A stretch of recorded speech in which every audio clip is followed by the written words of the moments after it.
요한계시록 강해는 15번째로 요한이 본 하나님의 보좌라고 하는 제목으로 요한계시록 4장을 공부하도록 하겠습니다. 먼저 요한계시록 4장 1절에서 11절 말씀을 봉독합니다. 이 일 후에 내가 보니 하늘에 열린 문이 있는데 내가 들은 바 처음에 내게 말하던 나팔소리 같은 음성이 가로되 이리로 올라오라. 이후에 마땅히 될 일을 내가 네게 보이리라 하시더라.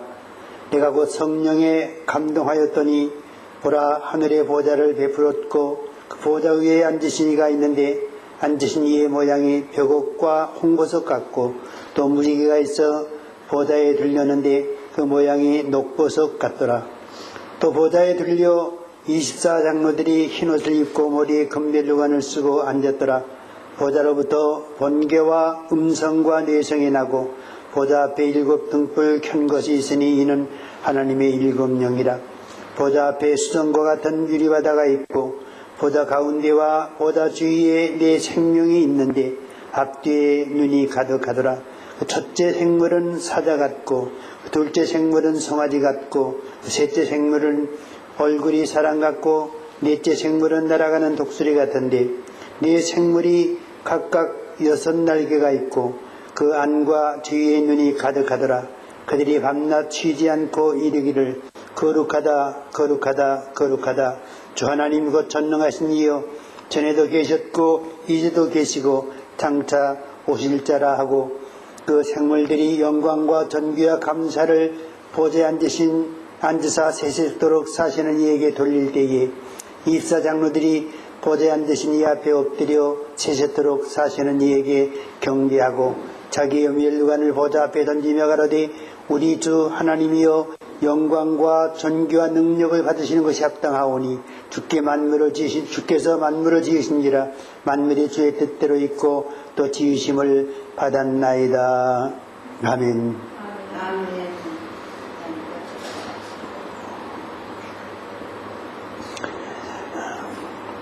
오늘은 하나님의 보좌에 과연 누가 계시며 하나님의 보좌가 어떻게 운영되고 있는가, 또 인류의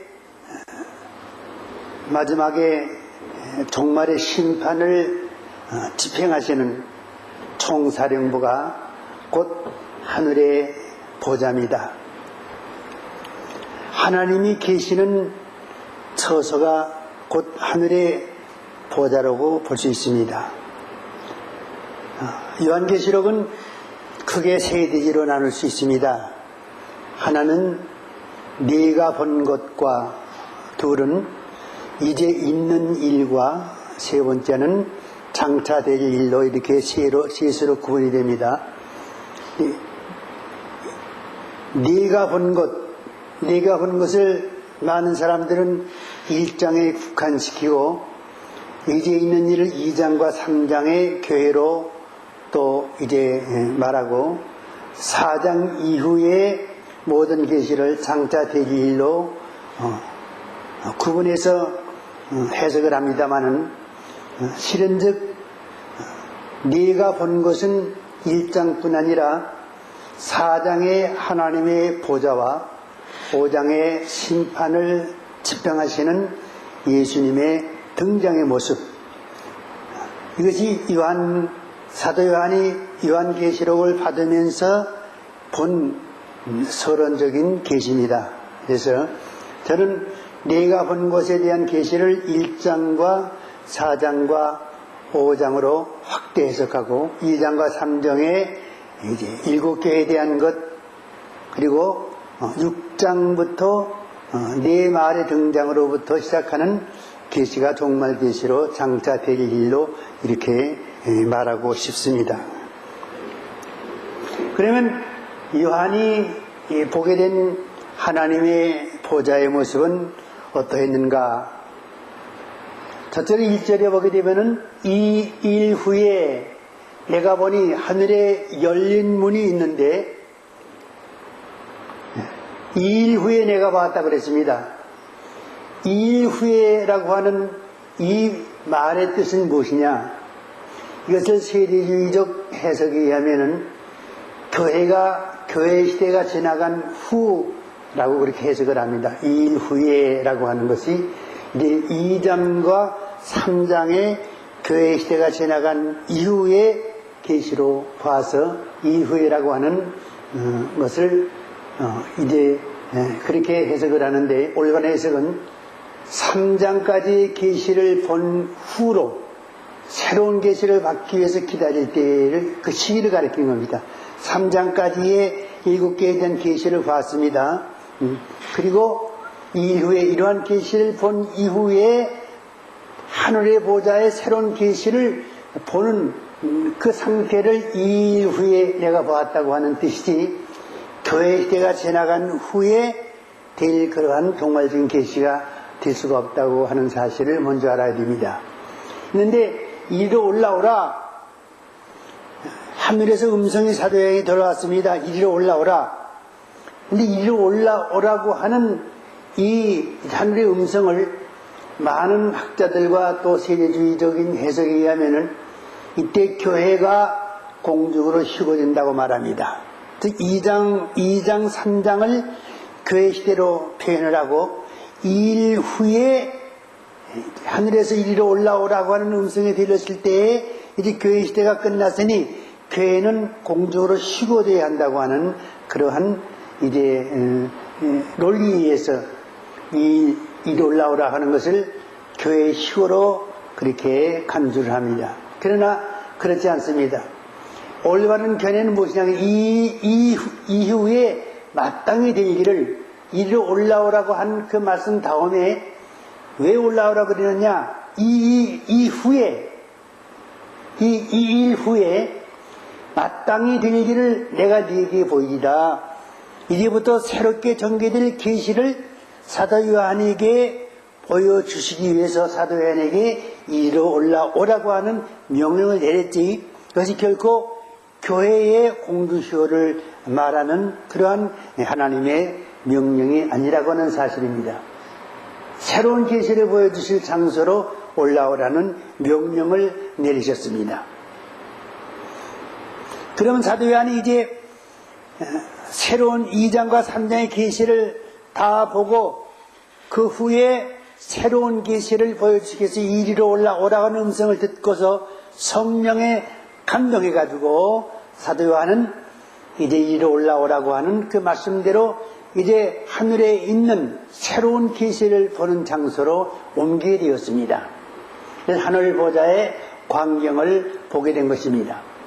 그러면 심판의 총사령부가 되는 하늘 보좌의 모습은 어떻게 생겼으며 어떻게 일이 운영되는가에 대한 말씀을 잠깐 보겠습니다.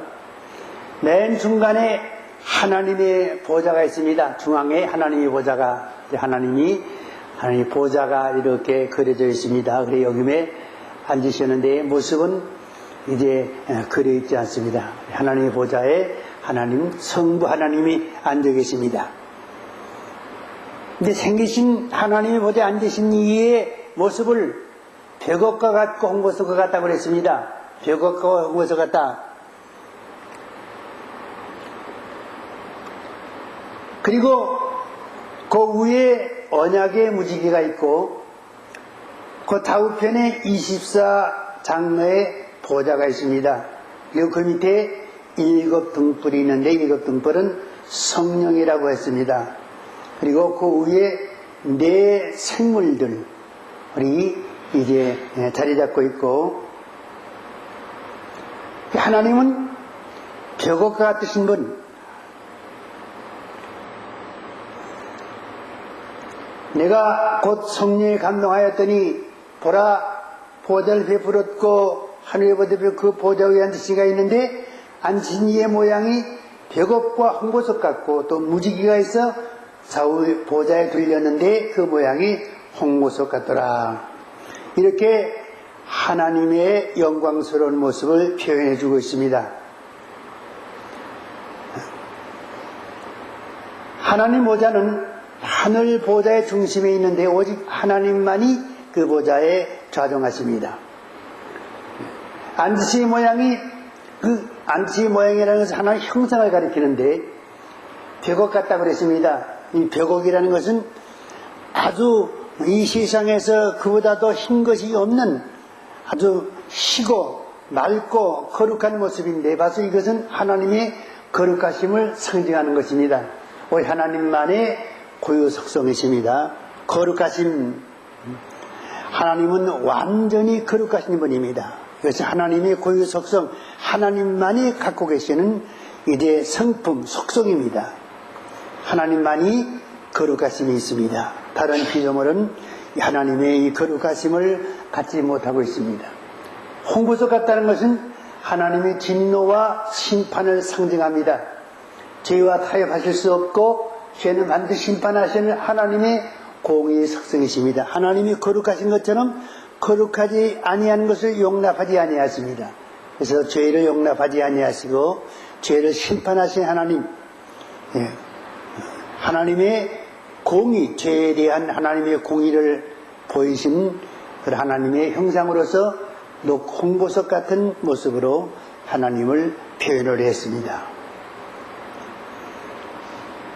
무지개가 보좌에 들렸는데 무지개, 이 무지개는 하나님의 언약을 상징하는 것입니다.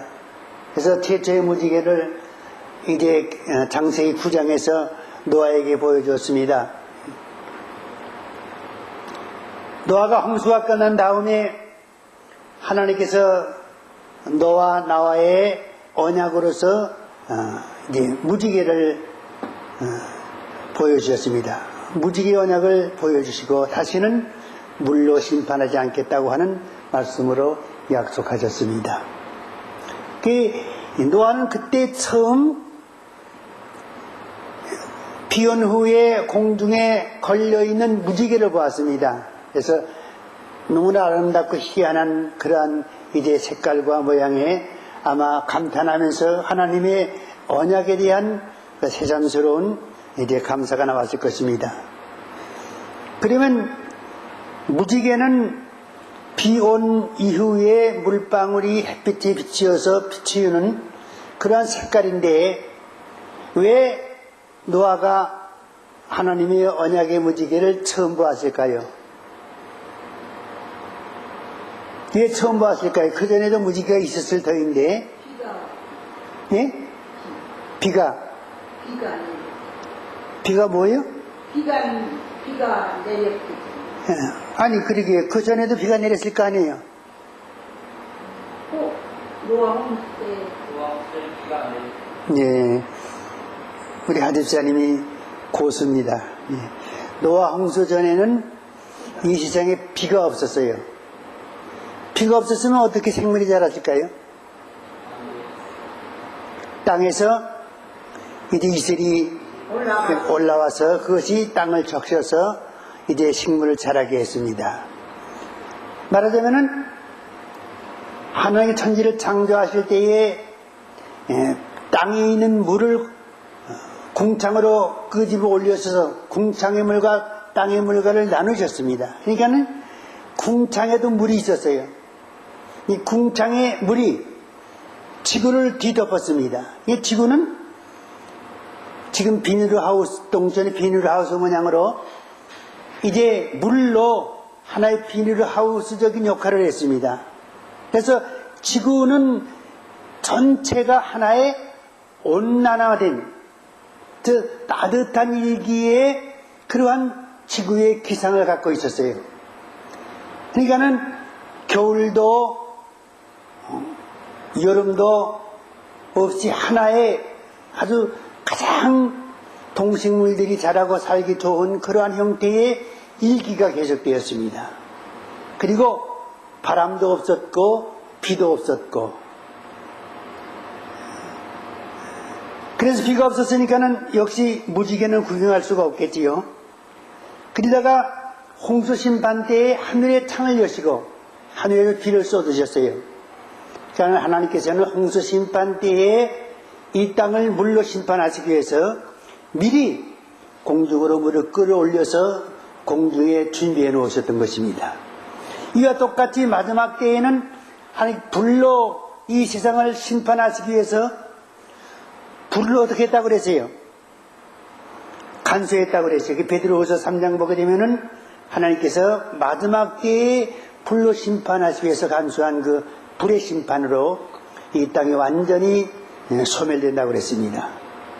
이렇게 하나님은 최초의 물의 심판으로서 궁창의 물과 땅의 물을 나누시고 마지막 불의 심판으로서 지구 안에 이 지구를 불태울 수 있는 그러한 멘틀 속의 무서운 불들을 준비해 놓으셨어요. 이 지구는 지금 하나님의 시한 폭탄입니다. 이제 10여 킬로, 20여 킬로 땅을 파고 들어가면은 이 땅에는 이제 하나의 그 무서운 그 뜨거운 용암이 녹아있으며 더 들어가게 되면은 이제 다 말할 수 없이 뜨거운 그러한 불덩어리로서 형성되어 있습니다. 그래서 이제 지진이 나고 해일이 날 때에 그 속에 있는 것들이 다 갈라진 땅으로 지상에 올라오게 되면은 많은 피해를 주게 되는 것입니다. 그러한 이제 지구 안에 있는 멘틀 속에 있는 불의 폭발력이 7째 대조 심판 때에 터짐으로써 이 지구가 세 가래로 갈라지는 지구의 폭발이 있게 되며 그것이 인류의 마지막 심판으로 작용할 때에 이 지구상에 있는 모든 생명체, 식물이나 모든 생명체가 완전히 파멸되고 바닷물 속에 이제 땅 속에 불 속에 다 이제 침몰되는 가운데 불태워 없어지게 됩니다. 인간의 죄로 말미암아 저주받은 이 세상이 다 하나님의 불로 소멸되어 버리고 하나님께서 새로운 천지를 만드시는데 그 새로운 천지가 메시아 천년왕국으로서 이제 이 세상이 불로 소멸된 다음에 이 땅에 새로운 하나님의 아름다운 왕국이 회복되는 그러한 역사가 일어나게 되는 것입니다. 그래서 이 홍수 심판이 성경 창세기 보고 홍수 심판이 끝난 다음에 이제 하나님께서 말씀하시기를 이제 봄과 겨울과 이제 가을과 심음이 있고 뽑음이 있고 그러한 계절이 정상적으로 돌아갈 수 있게끔 이렇게 만드시고 그때부터 이제 비가 이 세상에 내리고 바람이 불고 그러한 모습의 그 일기로 표현했습니다. 그래서 이 무지개는 그러한 하나님의 언약에 의해서 이제 노아에게 보여주셨고 아울러서 이 무지개의 언약은 예수 그리스도로 말미암은 그의 백성들에 대한 구원의 언약으로서 표시되었습니다. 그래서 그 언약이 하나님의 보좌 위에 바로 이 무지개 언약을 이렇게 보여주심으로써 그것이 실질적으로 이제 비온 후의 무지개로서 또 그것이 우리 언약의 하나의 표징으로서 성경에서 말씀해 주는 것입니다. 또 이 언약은 마지막 심판에서 그 백성들을 건져주시는 그러한 뜻이 있고 생명의 부활을 보장하시는 그러한 뜻도 있고 또 천국에 신령한 모든 축복을 보장하는 그러한 뜻도 들어가 있습니다. 그 다음에 24장로들이 있지요.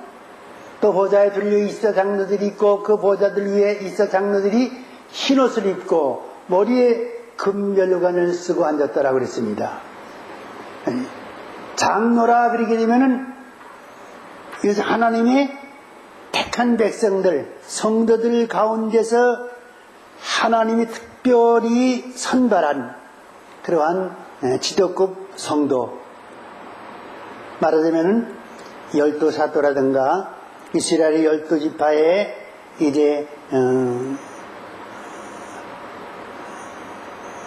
이스라엘 12지파를 대표하는 인물이라든가 어떤 그러한 뜻이 들어가 있는 그러한 존재입니다. 그래서 하늘에는 말이죠. 하늘에는 지금 이 세상은 우리 인간을 중심으로 구심점으로 우주 만물을 창조하셨지요. 우주 만물을 창조하신 하나님의 목적은 하나님께서 창세전에 그리스도 안에서 예정하신 그의 아들들로 이 땅에 태어나게 하셔서 예수 그리스도 안에서 구원받게 하기 위한 하나의 역사적 무대로서 이 세상을 창조하신 거예요.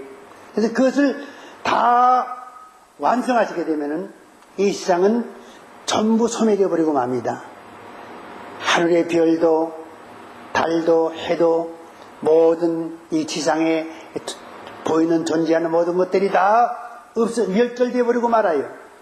그리고 남는 것은 한 가지, 그리스도 안에서 창세전에 예정하신 하나님 백성들만이 남게 돼요. 그 하나님 백성들만이 이 세상에서 예수 그리스도만이 구원을 받게 하심으로써 하나님의 아들로서의 완전한 창조가 성취되는 것입니다. 그래서 이 세상은 우리가 하나님의 아들로서 완성되는 하나의 무대예요. 이 세상에 존재하지 않게 되면은 하나님의 아들이 창조받을 수가 없는 거예요. 우리는 예수님 믿음으로 구원을 받았지만 그것은 어디까지나 하나님의 말씀에 대한 약속이고 우리는 그 온전한 구원을 이루는 그 시기까지 하나님의 창조의 단계의 과정에 있는 사람들입니다. 그래서 이 세상 종말에 가서 이 세상이 전부 소멸해버리고 우리가 예수님과 똑같은 신령한 몸으로 부활할 때에 그 부활한 몸이 곧 하늘에서 신령한 축복받을 그리스도와 함께 하늘의 기업의 유업을 받을 하나님의 아들들의 참모습이에요. 천국에는 지금 부활한 몸을 가지고 계시는 분이 하나님의 아들 한 분뿐이시죠. 신령한 몸. 하늘에서는 하나님 편에서는 그 신령한 몸이 최고의 몸이 하나님의 아들들만이 부활한 신령한 몸을 누릴 수 있어요. 그래서 지금 천국의 영적으로 살아가는 성도들, 죽은 성도들도 영적인 안식을 취하고 있을 뿐이지 소망이 이루어진 것은 아니에요. 하나님의 아들로서의 하나님의 그 그리스도와 함께 하나님의 기업의 후사로서 하나님의 아들로서 생활하는 것이 아니에요. 영적인 안식을 취하고 있고 그들도 우리는 지금 살아서 소망 가운데 부활을 원하고 있지만 그들은 죽은 가운데 영적인 안식을 취하고 있는 가운데서 부활을 소망하고 있어요. 그래서 우리도 부활을 소망하고 죽은 사람들도 부활을 소망하고 있어요. 부활이 백보자 신변에서 그리스도인의 생명의 부활이 완성될 때에야 우리의 구원이 완성되는 것이고 하나님의 아들로서의 창조가 끝나는 거예요. 그때에는 우리는 온전히 예수님과 똑같은 신분을 가지고 하나님의 지바에 하나님의 아들의 권세를 갖게 되는 겁니다. 그래서 에베소 3장 1절에 있는 말씀대로 하나님께서 창세전에 우리 그리스도 안에서 우리를 하나님의 아들로 예정하신 그 예정이 온전히 이루어집니다. 근데 우리는 하늘에서 우리 위치가 어떻게 됩니까? 하늘에 우리 위치가 너무나도 위대해지지요. 예수님과 똑같은 하나님의 아들이니까는 아무리 집안이 크고 집안에서 부리는 종들이 많아도 그 집에 아무리 못난 아들이 있어도 그 아들이 그 집에 안에 주인이에요. 그 아들이 자기 아버지의 상속권자지 아무리 종들이 잘나고 아주 훌륭해도 그 종들은 그 가정의 기업의 후사가 될 수가 없는 거예요. 그와 마찬가지로 하늘에는 천군 천사들이 있고 천상들이 있고 네 생물들이 있지만은 우리는 우리는 영이요. 우리는 하나님의 집에 예수님과 똑같은 하나님의 아들로서 하늘에 축복받고 살아가는 그러한 존재이기 때문에 우리는 그들보다 월등히 높은 그러한 자리에서 하나님의 집의 주인인 것입니다. 그래서 24장로라고 그러면은 굉장히 그 아들들 가운데서 뽑힌 아들들이기 때문에 하늘에서 하나님의 보좌 주변에서 아주 하나님과 가장 가까운 것이죠. 이렇게 이제 정책을 협의하고 또 하나님 의논할 수 있는 그러한 권세를 갖고 있는 사실을 우리에게 보여주시는 것입니다. 그래서 하늘의 중세계의 주역들 장로 중에 하나가 응답하여 내게 이르되 이 흰옷을 입은 자들이 누구며 또 어디서 왔느냐 내가 그러되 내 주여 당신이 알리다니 그가 나더러 이르되 이는 큰 하늘에서 나오는 자들인데 이거는 장로가 이제 말합니다. 흰옷을 입은 자들이 누구며 어디서 왔느냐 장로가 이 하나님의 그 심판의 계획에 관한 것에 대해서 이제 어느 정도 장로도 이제 알고 있으며 간여하고 있다는 사실을 이 말씀을 통해서 우리가 알 수가 있습니다.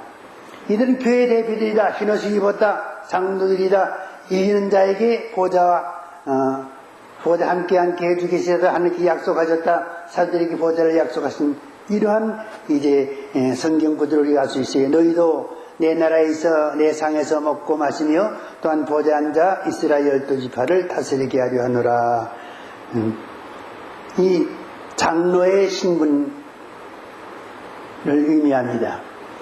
그 다음에 5절 보니까 보좌로부터 번개와 음성과 내성이 나고 보좌 앞에 7 등불이 켠 것이 있으니 이는 하나님의 7영이라.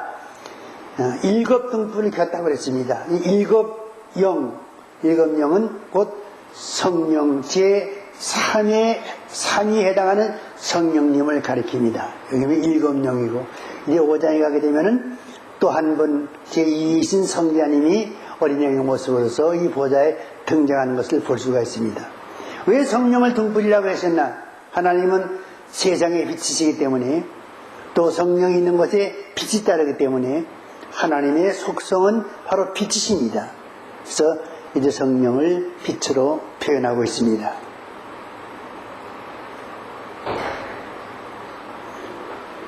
그 다음에 6절과 8절 말씀 보게 되면 보좌 앞에 수정과 같은 유리바다가 있고 보좌 가운데와 보좌 위에 네 생물이 있는데 앞뒤에 있는 이 가득하더라. 그 첫째 생물은 사자 같고 그 둘째 생물은 송아지 같고 그 셋째 생물은 그 얼굴이 사람 같고 그 넷째 생물은 날아간 독수리 같은데 네 생물이 각각 6날개가 있고 그 안과 주위에 눈이 가득하다고 했습니다. 네 생물, 여기 둘과 둘 이렇게 표현을 했는데 뭐 이렇게 따로 떨어져 있는지 같이 있는지는 모릅니다만 네 생물. 왜 생물이라고 그랬냐? 아마 하늘에 있는 그 영적인 존재들이 우리 사람과 같이 생겼겠느냐? 아마 우리 사람과 똑같이는 생기지 않았을 것입니다. 그래서 이 모양을 바로 송아지와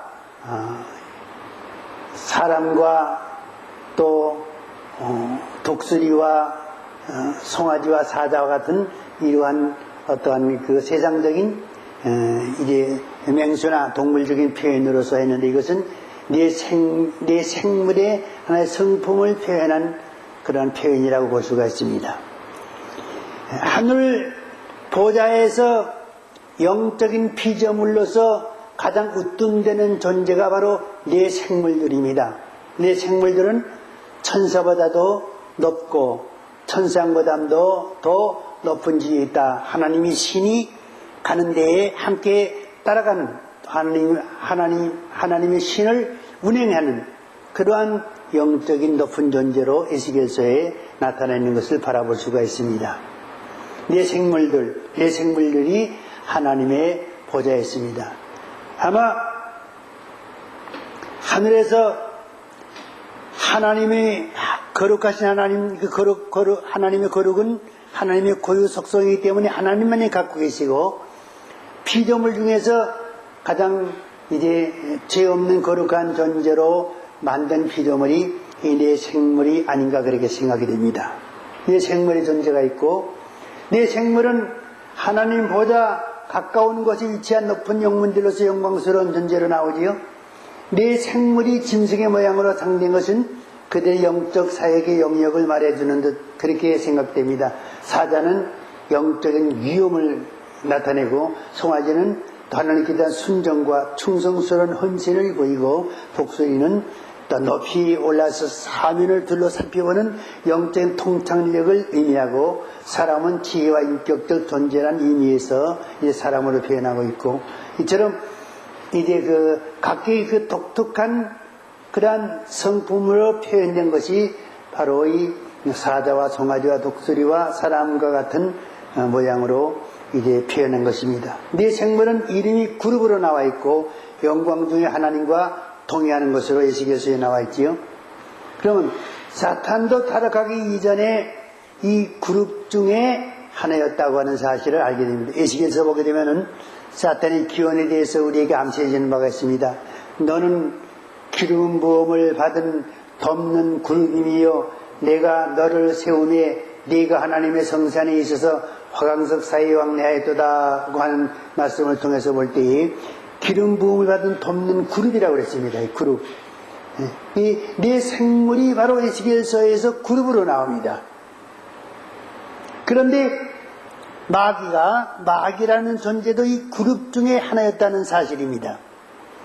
그래서 여기는 네 생물이 나오지만은 마귀가 있었으면 아마 5 생물이겠지요. 이 그룹의 존재가 얼마나 이제 영화롭고 위대했는지는 마귀가 타락했을 때에 그 마귀를 따랐던 수많은 천사들이 마귀와 함께 하나님의 심판으로 그만 타락해서 영적인 악한 영으로 전락하게 되었던 것입니다. 마귀가 하나님과 대적하는 자리에서 자기가 천군 천사를 거느리고 하나님을 대적해서 자기가 하나님의 자리에 오를 수 있다고 하는 그런 교만한 마음을 가졌던 모양입니다. 그래서 그런 하나님의 심판을 받아 결국 사탄으로 이제 전락하게 되었는데, 바로 그 마귀의 존재가 타락하기 이전에 이처럼 위대한 아주 영광스러운 그룹의 존재 중에 하나였다고 하는 사실을 성경에 찾아볼 수가 있는 것입니다. 이처럼 하늘의 그 영적인 피조물도 타락할 수가 있습니다. 근데 우리는 육적인 피조물이지요. 육적인 피조물로서 타락을 했어요. 죄를 범했어요. 그리고 우리는 왜 구원이 있는데 천사들을 타락한 천사들에게는 구원이 없느냐? 육적으로 타락한 사람들은 그리스도께서 이 세상에 육신을 입고 오셔서 우리로 속죄제물이 되시고 그리스도 안에서 우리를 구속해 주시고 우리를 죄에서 용서하시고 구원을 베풀어 주시는 그러한 은총을 내리셨습니다. 그러나 영적인 피조물에는 그런 하나님의 은혜가 없어요. 그 영적인 피조물은, 영적인 존재는 죽을 수 없는 그러한 존재이기 때문에 그 죄값으로 죽임을 받지를 못합니다. 그래서 대속의 은혜를 받을 수도 없어요. 그래서 영적인 피조물은 한 번 타락하면은 영원히 멸망으로 떨어지게 됩니다. 마귀가 뒤뿌리고 마는 거예요. 마귀는 회개할 수가 없어요. 마귀는 절대로 회개해가지고 다시 원상으로 회복될 수가 없어요. 그래서 가장 거룩하게 지음을 받은 그러한 이제 사탄이라도 그룹 중에 하나라도 결국 교만해서 하나님을 대적하다 보니까는 하나님께서 그를 내동댕이 쳐서 사탄으로 전락하게 되었다는 사실을 바라보게 됩니다. 네 생물이 하나님 보좌에서 하는 일이 나옵니다. 그들이 밤낮 쉬지 않고 이르기를 거룩하다 거룩하다 거룩하다 주 하나님 곧 전능하신 이요 전에도 계셨고 이제도 계시고 장차 오실 자라고 그 생물이 영광과 존귀와 감사를 보좌에 앉아 세세토록 사시는 이에게 돌릴 때에 그랬습니다. 하늘에 있는 영적인 피조물은 전부 하나님이 부리시는 영이요 하나님의 영광을 위해서 만들어졌기 때문에 그들은 늘 하나님 앞에 이제 하나님의 거룩함을 찬양하고 존귀 영광을 드리는 그러한 일을 하게 되는 것입니다. 그래서 밤낮 쉬지 않고 그들이 하는 이 말이 거룩하다 거룩하다 거룩하다 주 하나님 전능하신 이요 하나님을 찬양하며 하나님의 영광을 돌리는 그러한 찬송이 그들의 입에서 그치지 않는 것입니다. 하늘의 천군 천사와 또 네 생물들이 다 이러한 존재로서 하나님의 영광을 기다리고 있는 것입니다. 그 다음에 이 사람들이 보좌에 앉으신 이 앞에 엎드려 세세토록 사시는 이에게 경배하고 자기의 면류관을 보좌 앞에 던지며 가로되 우리 주 하나님이여 영광과 존귀와 능력을 받으신 것이 합당하오니 주께서 만물을 지으신지라 만물이 주의 뜻대로 있으고도 징여받았나이다 하더라. 이제 장로들도 여기 있는 이사 장로들도 하나님 앞에 밤낮 경배하고 면류관 자기들이 이제 받은 그 면류관을 하나님 앞에 보좌 앞에 던지면서 하나님을 찬양하고 영광과 존귀와 능력을 하나님 앞에 돌리는 그러한 인생을 살아간다고 하는 사실을 보여줍니다. 그리고 우리가 하늘에서 할 일이 무엇이냐? 우리가 밤낮 없이 하늘에서 이제 영원토록 살 터인데 그 영원토록 사는 가운데 우리 할 일이 무엇이냐? 우리로 하여금 그가 우리를 그 아들을 인해서 그 아들로 우리를 속죄하신 그 하나님의 은혜의 영광을 찬미하게 하려는 것이라 그랬습니다. 즉 우리가 예수 그리스도로 하나님으로 말미암아 받은 하나님의 그 은혜를 얼마나 큽니까? 하나님께서 우리를 예정하시고 우리가 죄가 죽게 되었을 때에 그 값비싼 대가를 치르심으로 우리를 그리스도 안에서 건져주셨습니다. 그 하나님의 은혜의 영광을 찬미하게 그 은혜를 받았으니 이제 그 영광을 하나님 보좌 앞에서 영원토록 찬미하는 것입니다. 우리가 예배를 드릴 때에 예배 드리는 이 경배라든가 또 우리가 찬송하는 찬송이라든가 하는 것은 그때의 하나님 앞에 은혜의 영광을 찬미하게 하시려는 그러한 뜻으로 우리를 창조하셨는데 그때의 은혜의 영광을 찬미하는 그 찬미를 지금 우리가 실제적으로 여기서 예행연습하는 거예요. 예행연습의 요리는 우리는 생각에 천국이 우리가 이 다음에 천국을 가서 사는 것은 하나의 그 꿈속에 있는 세계 같겠다 그렇게 착각하기 쉽습니다. 근데 그렇지 않아요. 오히려 그 반대입니다. 우리가 천국 간다면은 그때의 정신이 바짝 차릴 거예요. 왜냐하면 우리를 창조하신 하나님의 창조가 완성될 때거든요. 그러니까 야 그렇구나 정신이 나가지고 내가 아직까지 이 세상에 살아온 것은 하나의 꿈이었고 이제 그 꿈에서 깬 상태로서 내가 이제 하늘에서 이제 하나님의 아들로서 하늘의 신령한 먼 축복을 받아 누릴 수 있는 그런 영광의 자리에 지금 내가 있구나. 이것은 하나님께서 창세전에 그랬다니 예정하신 하나님의 그 예정한 뜻 가운데서 이렇게 하신 것이니 얼마나 감사한가.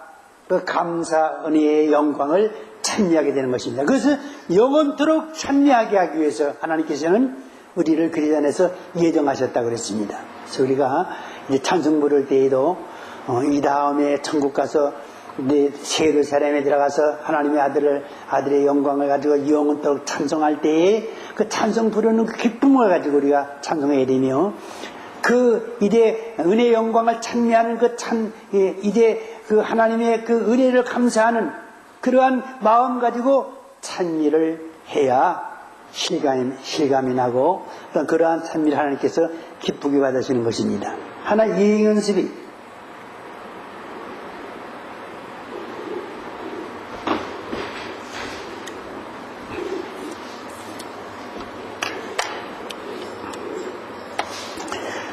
우리는 오늘